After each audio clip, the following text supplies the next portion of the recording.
Assalamualaikum warahmatullahi wabarakatuh. Perkenalkan, saya Muhammad Hablul Haq, dosen dari Universitas Islam Negeri Sayyid Ali Rahmatullah Tulungagung. Hari ini saya akan melakukan proses pembelajaran di program studi Psikologi Islam kelas 6E dengan mata kuliah Psikologi Tasawuf. Yuk ikuti saya.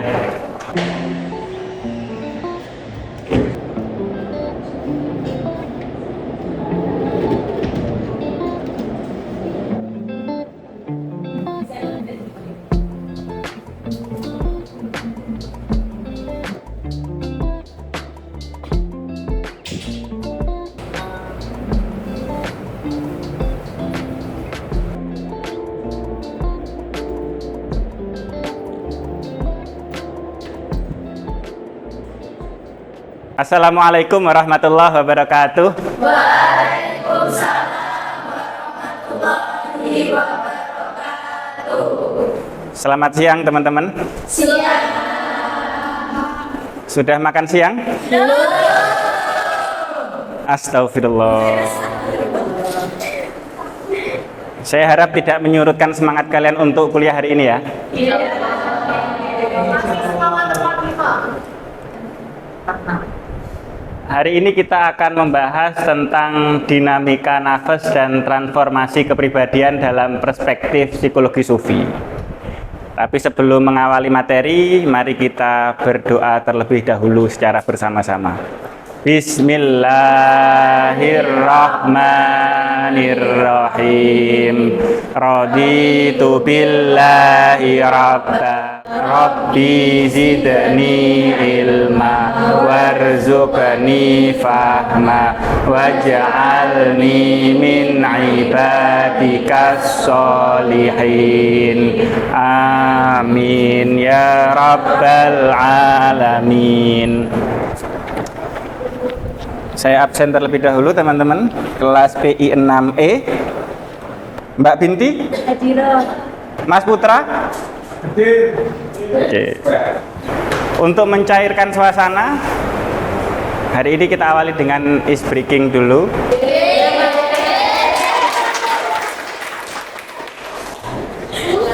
Nama permainannya adalah satu kata jujur.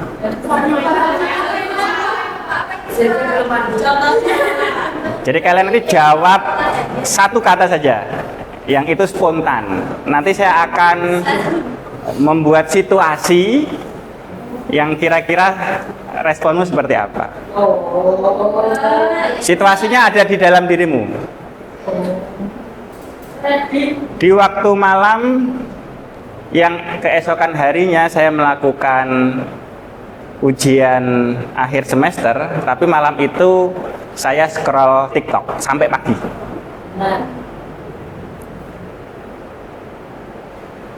Satu kata untuk situasi itu. Oke, Mbak Nana jujur sekali itu ya. Di malam hari besok UAS tapi scroll TikTok. Jawabannya benar. Sekarang di situasi kedua, ketika kalian berhadapan dengan soal di ujian akhir semester, ada soal yang mudah tapi kalian nggak bisa mengerjakan. Satu kata untuk itu.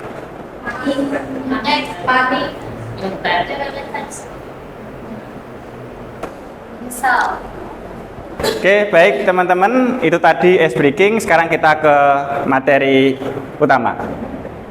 Oke, di pertemuan kelima ini kita membahas dinamika nafas dan transformasi kepribadian dalam perspektif psikologi sufi.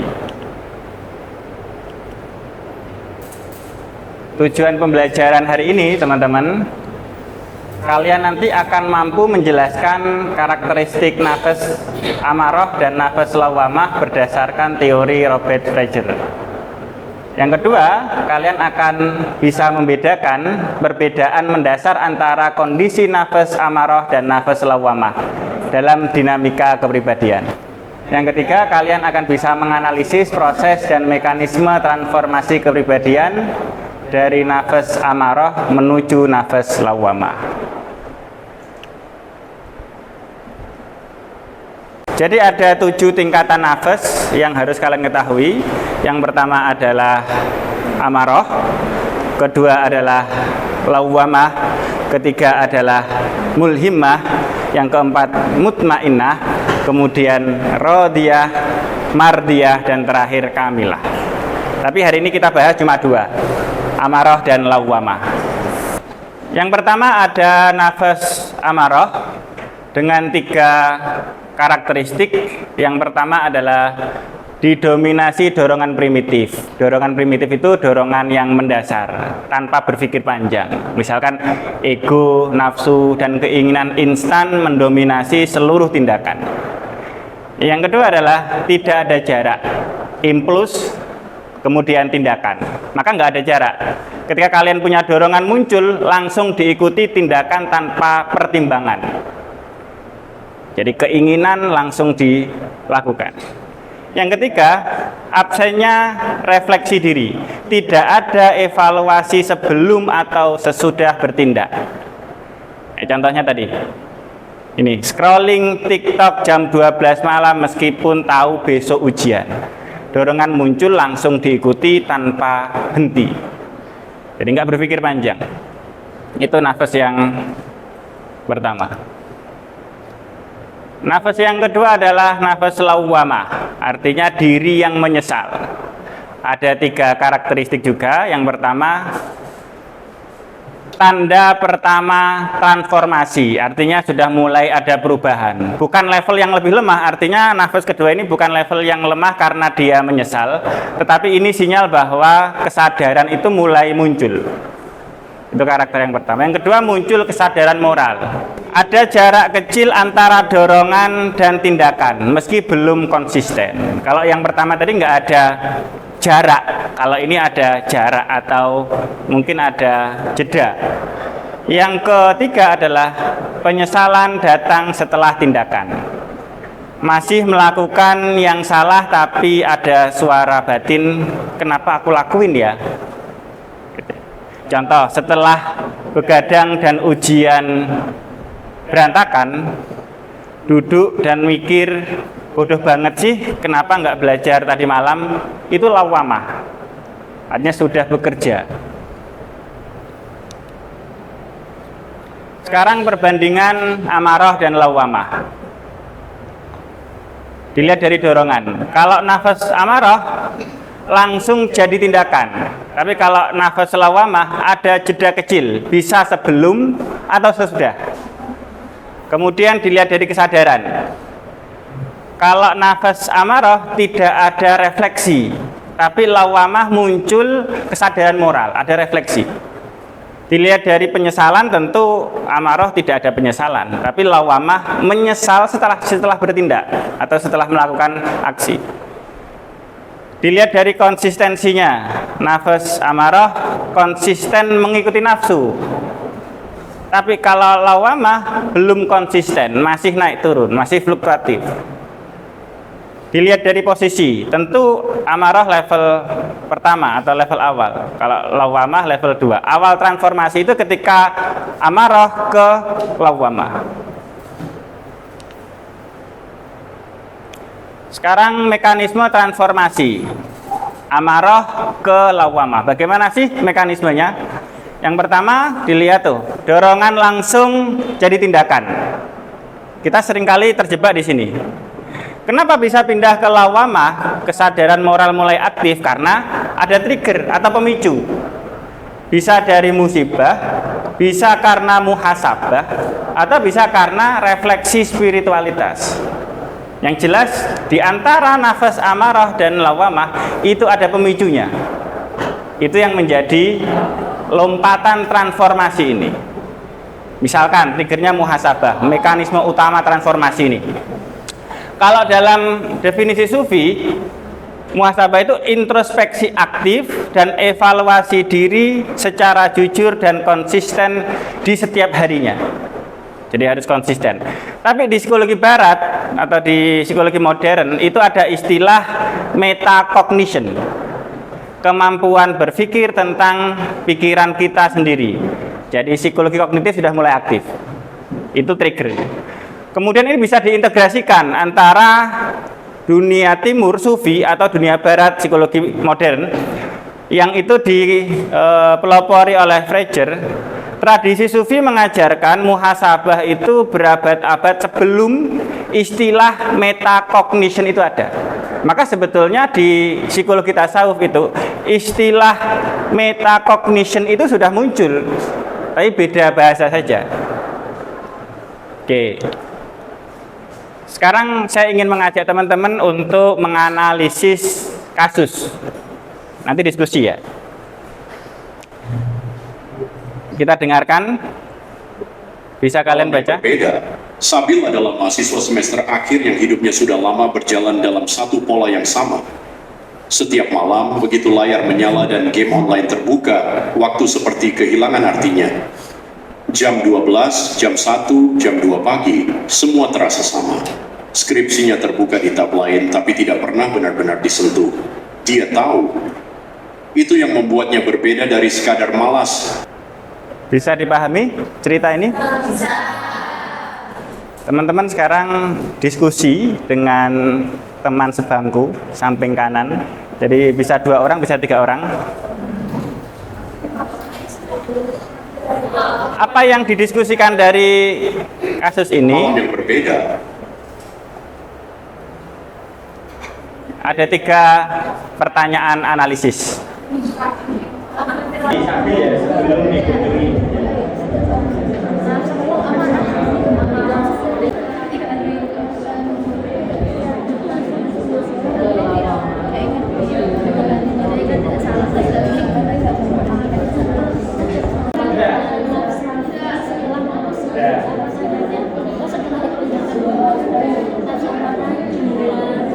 Oke, pertanyaan pertama, gimana di nafas Sabil, ini Sabil tadi ya contohnya, sebelum kunjungan ibunya?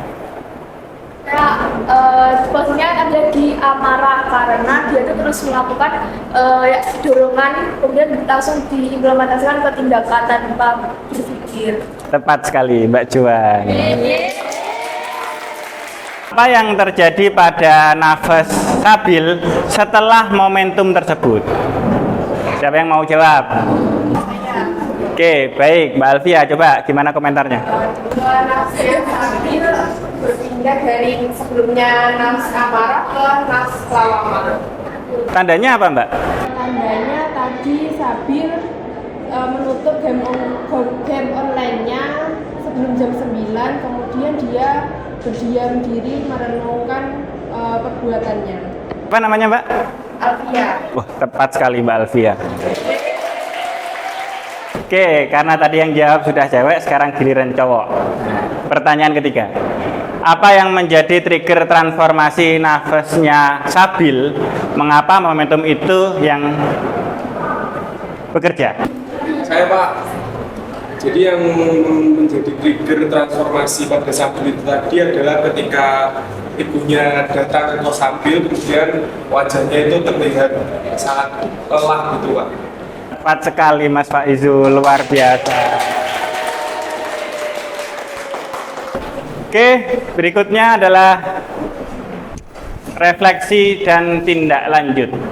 Muhasabah harian. Ada yang harus kalian kerjakan ketika malam hari ya. Yang pertama, hari ini dorongan apa yang saya ikuti tanpa berpikir. Nanti malam kamu praktekkan. Yang kedua, apakah momen di mana saya menyesal telah bertindak. Yang ketiga, apa yang bisa saya lakukan besok. Itu menjadi refleksi atau muhasabah teman-teman. Berikutnya yang terakhir ada ringkasan, ada 3 poin kunci yang harus kalian catat. Yang pertama, nafas amarah, dorongan mendominasi, tidak ada jarak antara impuls dan tindakan, tidak ada refleksi sesudahnya. Yang ketiga, nafas lawamah, kesadaran moral mulai muncul, ada penyesalan setelah tindakan, ada jarak kecil yang terbentuk. Yang ketiga, transformasi melalui muhasabah. Pergeseran tidak otomatis. butuh trigger dan praktek muhasabah yang aktif dan konsisten. Ini kesimpulan yang hari ini kita bisa catat.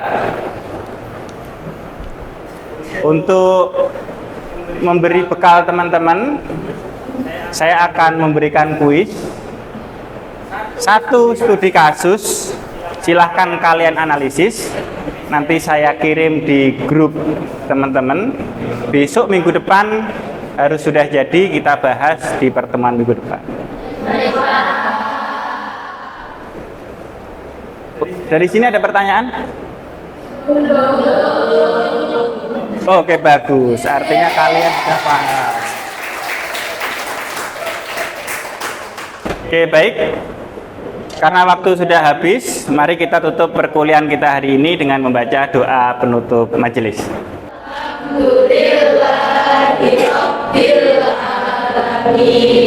Subhanakallahumma wa bihamdika asyhadu an la ilaha illa anta astaghfiruka wa atubu ilaik. Saya ucapkan terima kasih, kurang lebihnya mohon maaf. Wassalamualaikum warahmatullahi wabarakatuh. Waalaikumsalam warahmatullahi wabarakatuh.